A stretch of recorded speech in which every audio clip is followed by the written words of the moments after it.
To understand the threat today, you have to see with clear eyes what happened, what's still happening after the 2020 election. The charlatans and cranks who filed lawsuits and led public spectacles on Trump's behalf were sideshows. They distracted from the main event, a systematic effort to nullify the election results and then reverse them.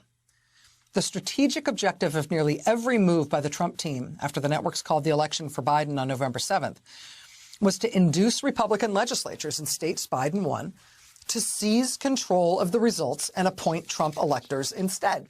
Every other objective in courtrooms, on state election panels, in the Justice Department, in the office of the vice president, every other objective was instrumental to that end in the state legislatures. Although Trump won broad rhetorical support from state legislators for his fictitious claims of voter fraud, legislators were reluctant to take the radical, concrete step of nullifying the votes of their own citizens.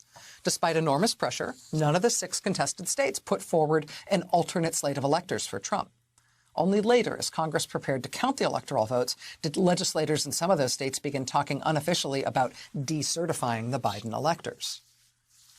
Still, though, the Trump team achieved something crucial and enduring by convincing tens of millions of angry supporters, including a catastrophic 68% of all Republicans in a November poll, that the election had been stolen from Trump.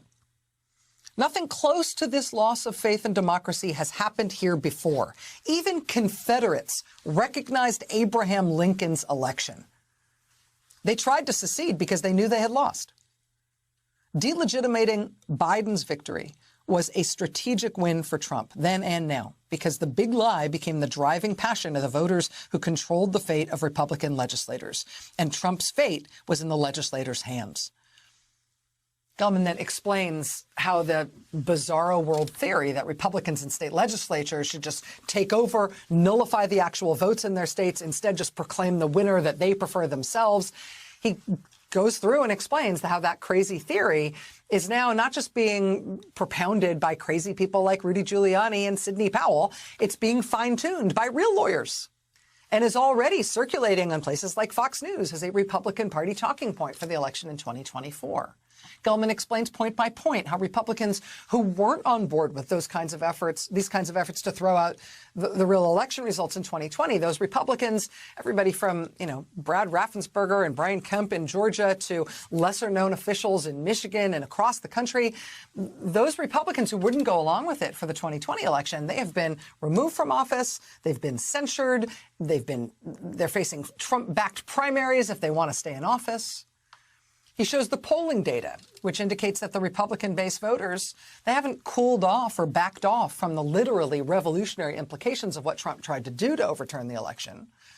Over the past year, instead, Republican voters have become more militant on the subject and more likely to embrace violence as a potential solution. He says, quote, Donald Trump came closer than anyone thought he could to toppling a free election a year ago. He is preparing in plain view to do it again, and his position is growing stronger. Republican acolytes have identified the weak points in our electoral apparatus and are methodically exploiting them. They've set loose and now are driven by the animus of tens of millions of aggrieved Trump supporters who are prone to conspiracy thinking, who embrace violence, and who reject democratic defeat. Those supporters are armed and single-minded and will know what to do the next time Trump calls upon them to act. Democracy will be on trial in 2024. The midterms, marked by gerrymandering, will more than likely tighten the Republican Party's grip on the legislatures in swing states. The Supreme Court may be ready to give those legislatures near absolute control over the choice of presidential electors. And if Republicans take back the House and the Senate, as odds makers seem to believe they will, the Republican Party will be firmly in charge of counting the electoral votes. Against Biden or another Democratic nominee, Donald Trump may be capable of winning a fair election in 2024, but he does not intend to take that chance. Meaning he does not intend to take the chance of the election being conducted fairly. It sounds dystopian, I know.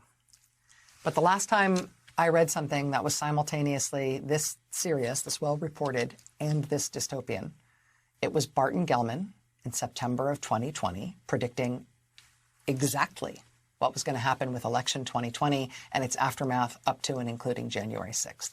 The last time I read something this serious and this worrying, it was Barton Gellman predicting something exactly. Well, this is what Bart Gellman is reporting today.